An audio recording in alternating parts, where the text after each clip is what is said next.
Hey everybody, welcome back to Whiteboard Finance. My name is Marco and I'm here to help you master your money and build your wealth. In today's video, we're going to be talking about the upcoming 2021 housing crash and how you can prepare and profit from it.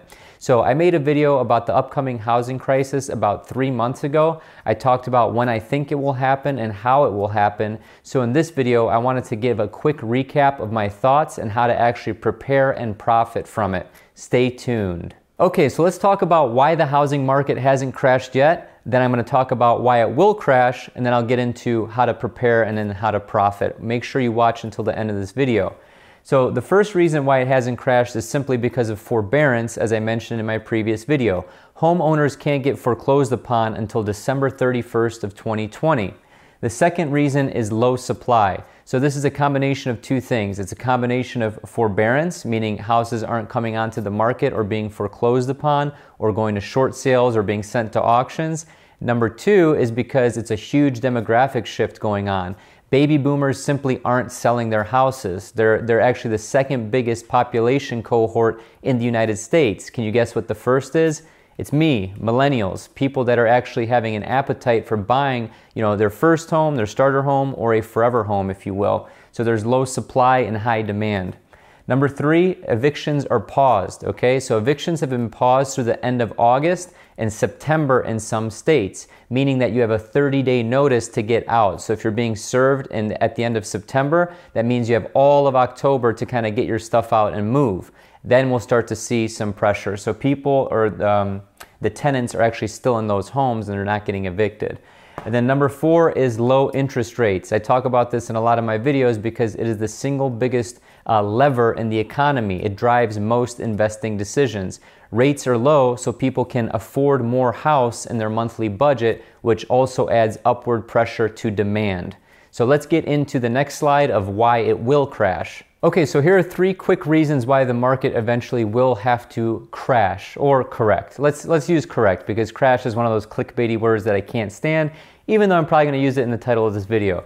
So forbearance ends, so no forbearance. Get it? Someone told me in my last video that I should draw a bear than an ant.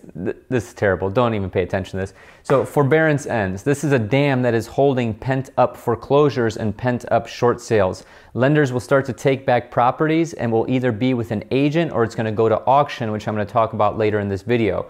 Number two is that supply increases. So once the supply starts to increase from a flood of these properties, millennials like myself can purchase their first home, their forever home, their second home, etc., thus lowering the demand, thus lowering existing prices in the market. So when demand falls, the prices of existing inventory naturally has to fall because it's the law of supply and demand.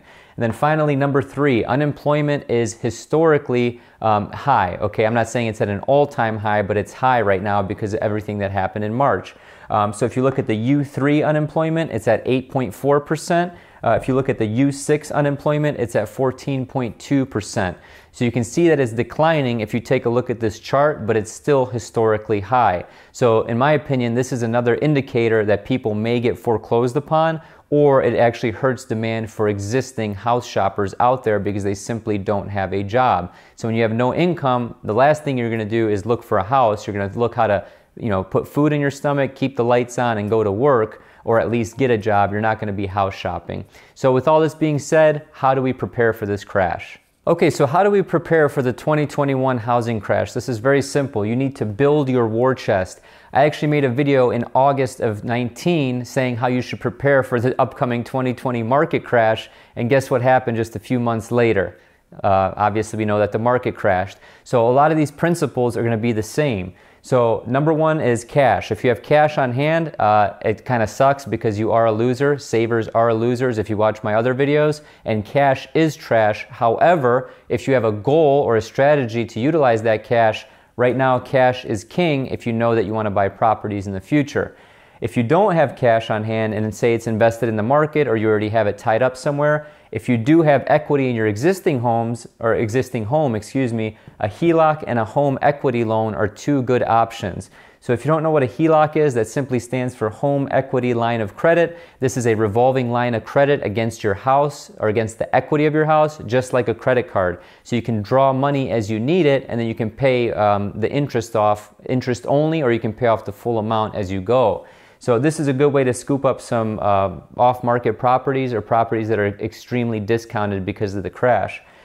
Third is a home equity loan. This is essentially the same concept as a HELOC, except that this is a fixed amount. It is literally a loan against your home, against the equity in the home.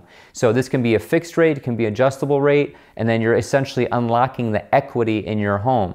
So if you own your house outright and it's worth 100 grand, you can typically take up to 80% loan to value. So you can take the dead equity that's sitting in the walls of your house and unlock it with a home equity line of credit or a home equity loan. Does that make sense? And then finally, we have friends, family, and fools. So you have friends you can get money from, family you can get money from, and then a fool that will lend you money that actually thinks you know what you're doing, but we both know that you don't. I'm just kidding. This is basically known as OPM, other people's money. So basically, you can ask people that you know that are close to you, hey, let me borrow this at a certain interest rate. You acquire the property, and then you pay them back at a lower amount than a bank would give you at a certain interest rate, getting it from them. Makes sense? Let's move on to where to find these deals next. Okay, so where do we find these deals once the market starts to correct or crash or whatever terminology you want to use? So number one are sheriff sales or sheriff's auctions. These are typically auctioned off by the county on a specific day of the week. Where I live, they're every Monday morning. However, there are a couple caveats. One, you have to pay with cash, or you have to have that full amount in closing. So if you get the property for 100 grand, you have to come up with $100,000 within a certain time frame. Number two is that you typically don't have access to these properties. So typically, if the property is occupied or unoccupied, the county won't let you in there. So you can't check for things like mold or foundation issues or some of the big ticket items that you can't just notice off the street, okay? However, if you know the maintenance guy named Fred, you kind of throw him a little 20 or a 50 under the table, he'll slip you the keys. I'm just kidding. But seriously though. Number two, short sales. So short sales are essentially when the lender will take less than what is owed to them just to get that non-performing entity out of the property. So if the loan is non-performing or the real estate is non-performing, they don't want that on their balance sheets. So if the mortgage is 100 grand, they'll say, hey, I'm going to sell this property for 80 and get this deadbeat out of here. So short sales are typically just sales done by the bank just to get real estate off their books, okay? Number three is driving for dollars. Driving for dollars is just what it sounds like. Once you establish your criteria and know exactly where you want to invest in, drive those neighborhoods and see if you see any deferred maintenance. So basically like, tall grass, garbage everywhere, boarded up windows, things that literally look like the house is not occupied or the person is hurting financially. This you can then approach them, you can do an off-market sale, you don't need to get an agent involved, and you can get a pretty good deal if they want to leave the property. Number four are letters. So this is literally letters in the mail. You can do yellow letters, you can do probate, you can do a bunch of different techniques by sending these homeowners letters who may not live or want to live in that property.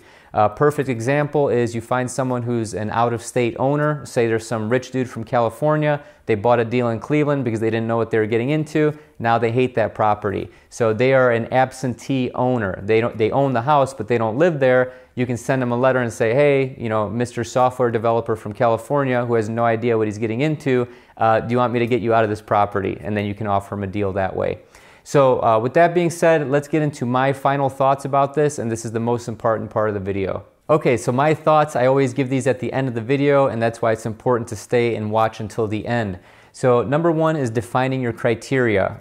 If you don't define your criteria, you're going to be like a chicken with its head cut off. You're going to be all over the place. Do you want to invest in single-family residential homes? Do you want to invest in commercial real estate? Do you want to invest in doubles? Do you want to invest in small multifamily? Do you want to invest in office, retail, whatever, self-storage? There's a million different property classes when it comes to both commercial and residential real estate. So define your criteria. That means finding out, okay, why am I investing in the first place? Am I investing for cash flow, for appreciation, for potentially both? You got to make sure your numbers work. If it's buy and hold, you have to make sure the numbers work. If it's a flip. So all these things you need to get in order before you start looking for deals. It'll make your life that much easier. Number two is establishing a team. So before this market corrects, it may behoove you to find a legal teammate, so a lawyer, a CPA, a real estate agent. These are all people that are part of your core team. That way you can act on deals quickly and you make sure you're getting the most benefits, especially from the CPA. Number three is patience, okay? Don't do a deal if the numbers are kind of just so-so or on the fringe. If you waited after the 2008 correction, I know people that made fortunes in 2010, 2011, 2012 because they scooped up a bunch of short sales and a bunch of auction properties that came online after the big crash. So I would wait. I'd give it 12 to 24 months because that's when I think this correction is going to happen, and have that dry powder and build that battle chest or that war chest. So don't just do a deal to do a deal, because then you're going to burn up all your dry powder, and then when a better deal comes around, you're not going to have the ability to close. So I hope this video was valuable. If you got value out of it, share it with one friend on Facebook, on social media, on Twitter. These videos take a lot of time and effort to create, and I just hope that you share them. Subscribe, hit the bell notification, yada, yada, yada, smash the like button, do all that stuff that all the cool YouTubers say. But at the end of the day, just share the video, guys. I'd really appreciate it. Hopefully you got value. If so, visit the world's best website right here, whiteboardfinance.com, where I have a lot of blog posts and reviews with my own thoughts. And again, I hope you guys got value from the video. Thank you so much. Have a prosperous day. Friends, family, fools. Well, it's pretty much everyone I know, so I should be swimming in the money, right?